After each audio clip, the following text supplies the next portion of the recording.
कब आ रहा है भाई आप लोगों का रिजल्ट, जरा ये बताइए। हाँ, कब का है भाई? आज कुछ लोग कह रहे हैं आज है, कल है। हाँ, बड़ा स्ट्रेस वाला टाइम हो गया है यार। हाँ, कब है आप लोगों का रिजल्ट, जरा बताइए। रिजल्ट आउट हो गया? ना ना, रिजल्ट आने वाला है। हाँ, आ गया होता तो अब तक तो परसेंटेज लिख रहे होते हमारे बच्चे, पता नहीं। रायता फैला दिए है मार्च में पूरा, अब डरे पड़े हैं कोने में, दुबके पड़े कि भैया आप तो कुटाई कुटाई होगी हमारी। हाँ, 20 तारीख को आएगा। 20 तारीख को क्या पड़ रहा है भाई, डेट वो डे बताइए भाई। 20 को मंडे पड़ रहा है। चलो भाई उस दिन हम रहेंगे तुम्हारे साथ, मजाक बनाएंगे तुम्हारा।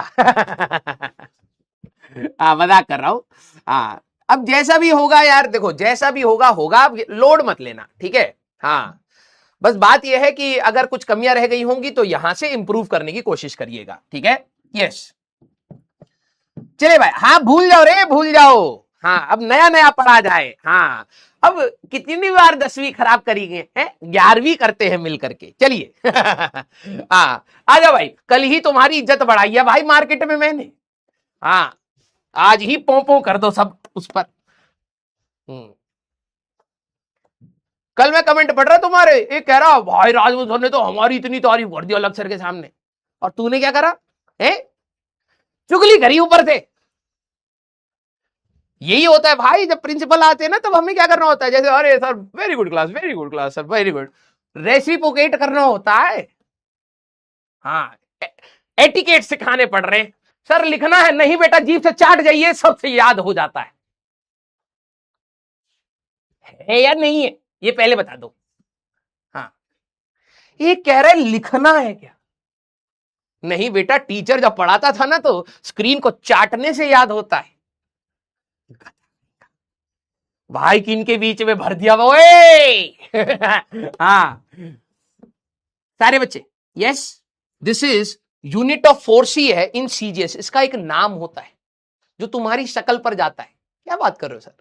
सर न्यूटन जी तो बहुत ही अच्छे इंसान थे, उनके साथ आपने हमारी शक्ल जोड़ दी। हाँ, 10⁵ डायंस, ठीक है, याद रखना है बेटा। कभी कभार डायरेक्टली आ जाता है, dynes is unit of force in CGS. अब नहीं भूलोगे। हाँ, अब नहीं भूलोगे। तुम्हें यार बहुत रहता ना कि यार को भी मेरे को फेमस लोग मिल जा भाई, मैं सेल्फी खिंचा लूं, मैं भी फेमस हो जाऊंगा, है ना। तो कनेक्ट हो तो गए तुम, फेमस हो तो तुम अपनी शक्ल को याद रखना। अब तुम्हें न्यूटन जी के साथ कभी भी हाँ मिलना होगा, ठीक है, तो न्यूटन जी तुम जैसे हो कहो 10⁵ तुम्हारी जैसी शक्ल वालों को ऐसी लात मार के भगा देंगे, है ना। तो 1 newton is equal to 10⁵ dynes. Dynes unit है बेटा, अपनी शक्ल पर मत जाइएगा, ठीक है। Dynes is unit of force in CGS. जो बच्चे मार्क्स वार्क्स लिख रहे हैं ना बेटा, मैं लिटरली बता रहा हूं, इस पार्ट को आई विल नॉट रिपीट। आपने देखा होगा मैं एक ही चीज को कई बार बोलता चलता हूं, लेकिन अगर तू गलत काम करेगा तो ये मेरी रेस्पॉन्सिबिलिटी नहीं रहेगी, ठीक है। फिर तू चाहे जितना बोल ले, देख जेई वाले टीचर ऐसे होते हैं, खड़ूस भी होते हैं। मैं तेरे को हंसाऊंगा, तेरे को मोटिवेट करूंगा, तेरे को बेस्ट से बेस्ट कंटेंट दूंगा, लेकिन अगर तू सुधरा नहीं तो बेटा साथ भी छोड़ दूंगा। क्यों? क्योंकि मेरे को अगर कोई रिस्पेक्ट करते हुए पढ़ते हुए क्लास में दिखेगा तो मेरी सारी एनर्जी उसके साथ है, सीधी सी बात। अगर तेरे को 10वीं क्लास का परसेंटेज ज्यादा मैटर कर रहा है, ये अब तेरा सवाल उड़ेगा, फॉर श्योर उड़ेगा। अभी मैं 2-3 सवाल दूंगा, फॉर श्योर तू गिरेगा और तू फिर इरिटेटेड रहेगा ऑल टाइम।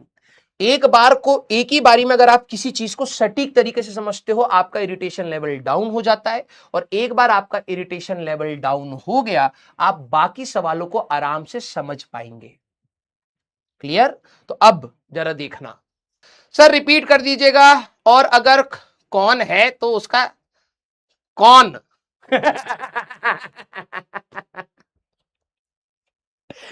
कौन है तो उसका सर्विस। भाई मुक्का मार लूंगा अपने आप। सरफेस एरिया जो सर्कुलर पाथ है उस वो माना जाएगा कि जो क्या लिख रहा भाई, कौन सी भाषा है? बाहुबली का वो विडंबड़ विडंबड़ कर बोलने वाले को तो नहीं सिखाया था तूने?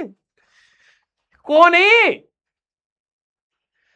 रिपीट कर दीजिए बेटा, तुम्हें री और पीट अलग अलग होगा। रिपीट कर दीजिएगा।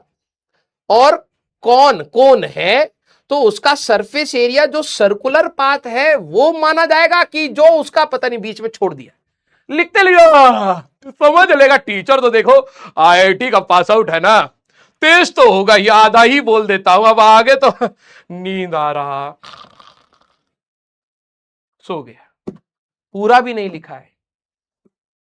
अबे जब मैंने तेरे को बोला कि यहां पर इस कोन का ये वाला एरिया लेना है, ये वाला, जब तू कोन को बड़ा करता जाएगा तो ये वाला एरिया बड़ा होता रहेगा, हाँ, फिर और बड़ा होगा, हाँ, फिर और बड़ा होगा, हाँ, फिर और बड़ा होगा, हाँ, तो ये पूरा एरिया आ जाएगा ना सरफेस एरिया।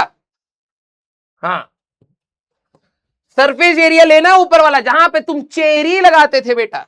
अब अगली क्लास और धीरे धीरे ग्राफ बढ़ाऊंगा भाई, मैं हर माइन्यूट से माइन्यूट चीज आपको बताऊंगा, हर कठिन से कठिन चीज बताऊंगा। कठिन में एफर्ट्स थोड़े से ज्यादा आ सकते हैं। लास्ट होमवर्क में 4 क्वेश्चन है, अब होमवर्क मिलना स्टार्ट हो गया है, वो करेंगे और मॉड्यूल से 19-20 कर सकते हैं, और ये वाला सवाल आप लोग अभी लगा करके आ सकते हैं। ठीक है, yes, very good, very good. अब अगली क्लास और धीरे धीरे ग्राफ बढ़ाऊंगा भाई, मैं हर माइन्यूट से माइन्यूट चीज आपको बताऊंगा, हर कठिन से कठिन चीज बताऊंगा। कठिन में एफर्ट्स थोड़े से ज्यादा लगाने पड़ेंगे। ठीक है, love you all and I wish you all the best for your results बेटा। जो भी आए, मेरे को फर्क इसलिए नहीं पड़ रहा क्योंकि जो भी आएगा मुझे पता है आप आगे बढ़ेंगे लाइफ में, और आप जब आगे बढ़ेंगे तो आप मेरे को मिलेंगे और हम दोनों मिल करके आगे और बेहतर करेंगे। ठीक है, तो अब जो भी रिजल्ट आया उसको साइड में रखिए और 11वीं में अपनी पूरी एनर्जी लगाइए, क्योंकि कॉलेज 10वीं के मार्क्स से नहीं 12वीं के मार्क्स और जेई मेंस एंड एडवांस से मिलेगा। तो अब हमारी एनर्जी बिल्कुल क्लियर होनी चाहिए। लव यू ऑल बेटा, थैंक यू सो मच।